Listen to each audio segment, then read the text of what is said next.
జగన్మోహన్ రెడ్డి గారు గత ఎన్నికల్లో హామీ ఇచ్చారు. ప్రతి ఏటా జాబ్ క్యాలెండర్ రిలీజ్ చేస్తాను, మెగా డిఎస్సి రిలీజ్ చేస్తాను.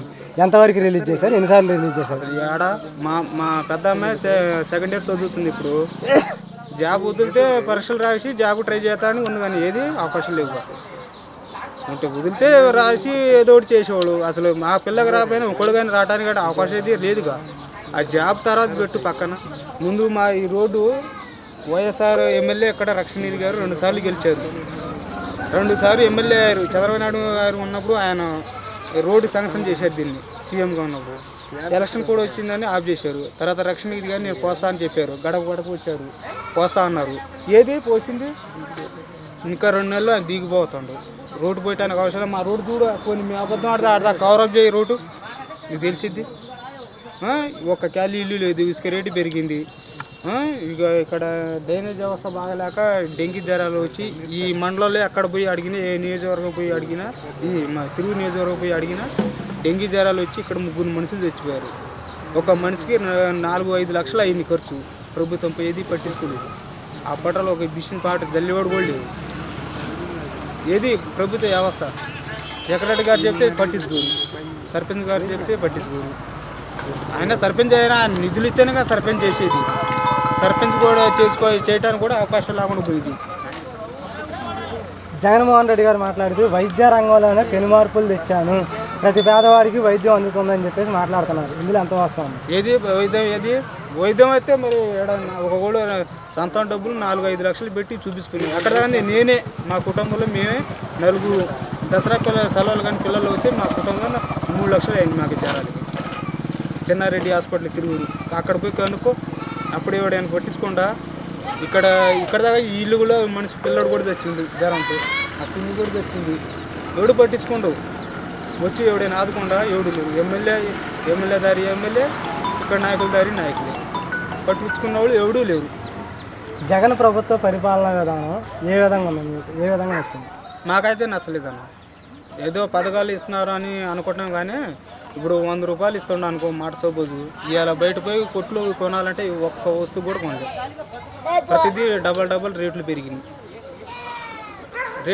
రేటు పెరిగితే ఇచ్చిన సుఖం ఏముంది? అభివృద్ధి లేదు. నేను ఏదైనా క్యాలీలు ఇస్తే 4 పక్క ఇంటి వాళ్ళు పోయి కూలిపల్లిని చేసినా ఏదో రూపాయి సంపాదించుకోడు. అది లేదు, ఇసుక లేదు.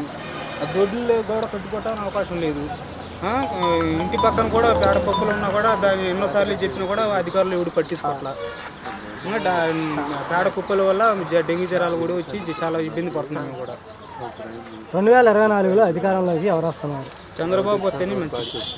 చంద్రబాబు నాయుడు గారు అధికారంలో రావడం వల్ల ప్రజలకు చేసే మంచి చేస్తారు.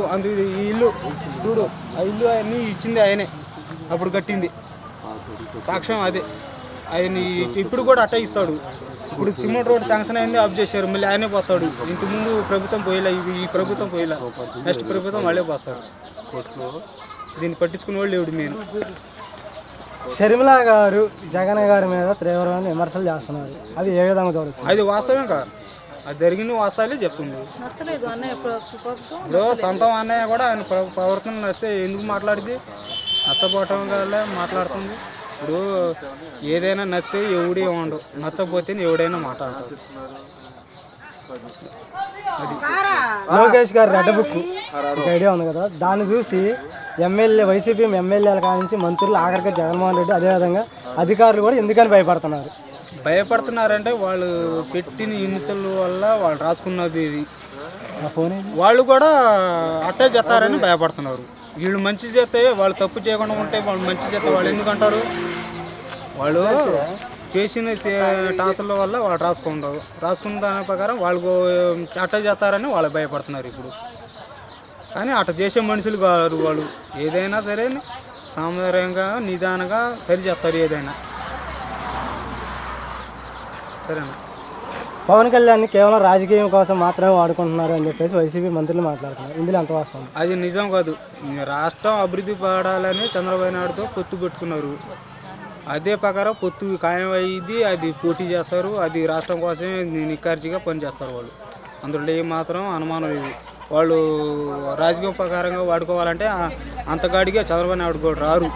రాజకీయం ప్రకారంగా వాడుకోవాలన్న కూడా పని చేస్తారు, కలిసి పని చేస్తారని మాకు నమ్మకం. అదేవిధంగా వైవి సుబ్బారెడ్డి గారు మాట్లాడుతూ ఎస్టీలు కానీ ఎస్సీలు కానీ బీసీలు కానీ అందరూ కూడా జగనన్న వైపే ఉన్నారు, మళ్ళీ అధికారంలో జగన్మోహన్ రెడ్డి రాబోతున్నారు అంటున్నారు. ఇందులో ఎంతవరకు వస్తుంది? దేనివల్ల ఇప్పుడు జాబ్ ఇచ్చిండు ఎస్టీ వాళ్ళకి లేకపోతే ఎస్టీ కార్పొరేషన్ లోన్లు ఇచ్చిండా అది మొత్తం తీసేశారుగా. ఇంకేం చేసిండు ఎస్సీ ఎస్టీ కార్పొరేషన్ కింద పనులు ఏం చేయలేదు. వాళ్ళు పనులు చేస్తానికి అయిపోయాను. వాళ్ళకి వెనకాల ఉన్నారు, వాళ్ళ నమ్మకం వాళ్ళకి.